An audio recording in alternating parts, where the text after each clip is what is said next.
सीटों को रोकने का काम किसी ने किया तो उस नेता का नाम माननीय अखिलेश यादव है। इसको हराना चाहते हैं। उनकी मीटिंग मोहल्ले में शुरू होगी, वन नेशन वन इलेक्शन, और वन नेशन वन इलेक्शन के नाम पर वो इस देश में 25 साल राज करना चाहते हैं। ये कहना चाहते हैं चाहे प्रधानी का चुनाव हो, चाहे एमएलए का हो, चाहे एमपी का हो, समझ लो खत्म होने जा रहा है सब कुछ। ये 27 लाख है और बसपा को हमने बाहर रोक दिया 37,000 पर, यानी 37,000 वोट वहां यहाँ प्लस करके लाए, 38,000 हमने यहाँ प्लस करके दी। और सहारनपुर की विधानसभा में अगर शेड्यूल कास्ट के बीच में कोई बड़ा नेता हो, चाहे यहाँ का प्रदेश का, अगर किसी ने मीटिंग की हो एससी के बीच में तो वो मुझे बताओ। हमेशा सहारनपुर शहर में हमेशा बीजेपी आगे चलती थी हर लोकसभा के चुनाव में। ये हमारी 4 मीटिंग थी, हमने पढ़े लिखे लोगों के बीच में मीटिंग की और जो हमेशा शहर में आगे बढ़ती थी उसको भी इस बार हमने 7,000 से पीछे कर दिया शहर से। ये रिकॉर्ड पर है सर। 1 लाख इस जिले में 950 गांव हैं, 224 गांव ऐसे हैं जहां एससी के अलावा एक वोट भी किसी का नहीं है, सिंगल।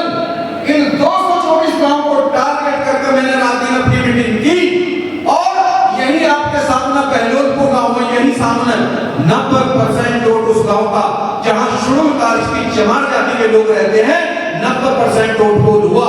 और 224 बूथों पर 950 गांव के बूथों में 224 गांव में 70% और 90% वोट पोल हो गया। कोई उम्मीद भी नहीं कर सकता था।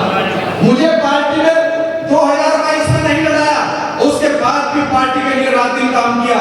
मुझे आपके आशीर्वाद से नगीना में प्रभारी लगा दिया गया 2 साल पहले 2022 में, लेकिन एक बहुत बड़ा षड्यंत्र हुआ और हमारे कुछ लोगों ने इतना बड़ा षड्यंत्र किया कि ऐसा व्यक्ति जो पार्टी को सत्ता को खत्म करना चाहता है, हमारे कुछ लोगों ने सेटिंग करके वहां मुझे पीछे करने के लिए, क्योंकि मैं अपने मुंह से ये बात कहना नहीं चाहता था, लेकिन एससी के लोगों को अगर पूरे उत्तर प्रदेश में अगर 27 में अकेला 200 सीटों पर 20-20 हजार वोट जोड़ सकता हूं अगर मुझे काम करने का मौका तरीके से दिया जाए। और मैं कोई टिकट की परवाह नहीं करता।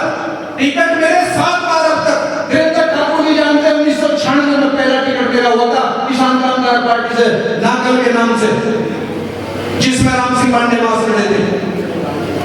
मैं कभी इस बात की परवाह नहीं करता, आज भी परवाह नहीं है। नगीना नहीं लड़ा, कोई दिक्कत नहीं। विधानसभा 22 दूसरे पार्टी के हिस्से में चली गई, कोई दिक्कत नहीं। और जो लोग ये कहते हैं मैं केवल चाहे ये मीटिंग हो, चाहे सॉलिटेयर वाली मीटिंग हो, चाहे कोई भी मीटिंग हो, चाहे लोकसभा का चुनाव हो, मैं केवल अपने विधायक बनने के लिए कार्यक्रम नहीं करता। मैं जिस नेता के साथ रहता हूँ ईमानदारी के साथ रहता हूँ।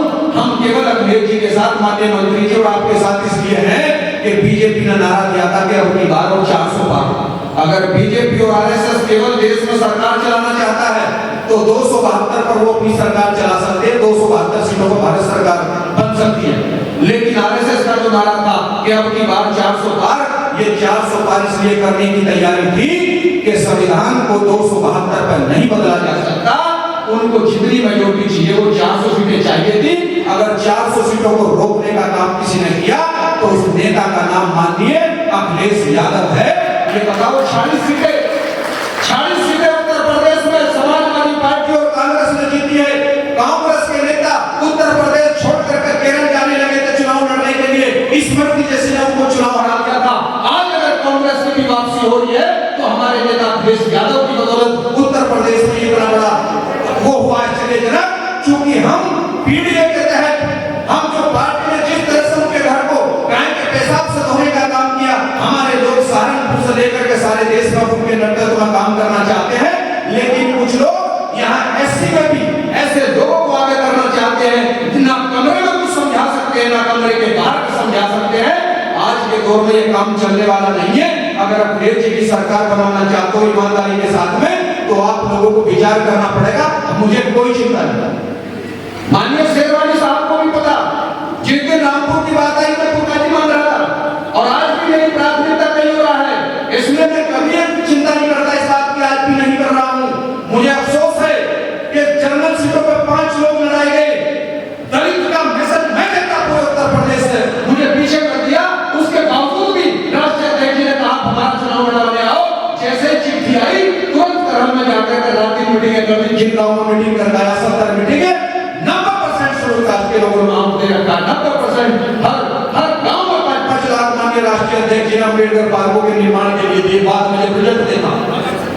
इसलिए भाइयों, हम आपको ये कहना चाहते हैं, चाहे प्रधानी का चुनाव हो, चाहे एमएलए का हो, चाहे एमपी का हो, समझ लो खत्म होने जा रहा है सब कुछ। ये 27 लाख है, ये तो वन नेशन और वन इलेक्शन का चल रहा है।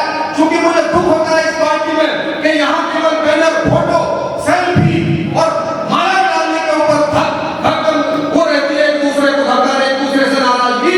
हम लोग तो काशी राम जी के कैडर से निकल कर आए हैं। हम अगर कैडर का मुकाबला कैडर कर सकता है, अगर बीजेपी को हराना चाहते हैं, उनकी मीटिंगें मोहल्ले में शुरू होगी, वन नेशन वन इलेक्शन और वन नेशन वन इलेक्शन के नाम पर वो इस देश में 25 साल राज करना चाहते हैं। या तो उसे समझ लो, इकट्ठे होकर के हमारे भाइयों को भी पुचकार करके अपने साथ ले लो, आपके साथ आना चाहते हैं। नहीं तो समझे तो ऐसी रणनीति बना दी कि वो लोग कहीं उड़ा ले जाना चाहते हैं। आपको करना है कि आप मुझे साथ लेना चाहते हैं या नहीं लेना चाहते, नहीं तो प्रधान भी नहीं बन पाओगे। तो चुनाव होने जा रहा है, पक्ष भी वही रहेंगे इस देश में, विपक्ष भी वही रहेंगे। और जो बुलडोजर अभी केवल और केवल कुछ लोगों के घरों पर था, पीडीए मारने वाला कोई बचने वाला नहीं है। इसे सारे को समझ लो। ऐसा कानून इस देश में लाना चाहते हैं कि राजा रतन सिंह अपनी राजपूत अपनी पत्नी के साथ न्याय नहीं करवा पाए थे, उस कानून को दोबारा भारत में लाना चाहते हैं। ये कुछ लोग हैं, मैं उनको बताना नहीं चाहता, राजपूत भी हमारे भाई हैं।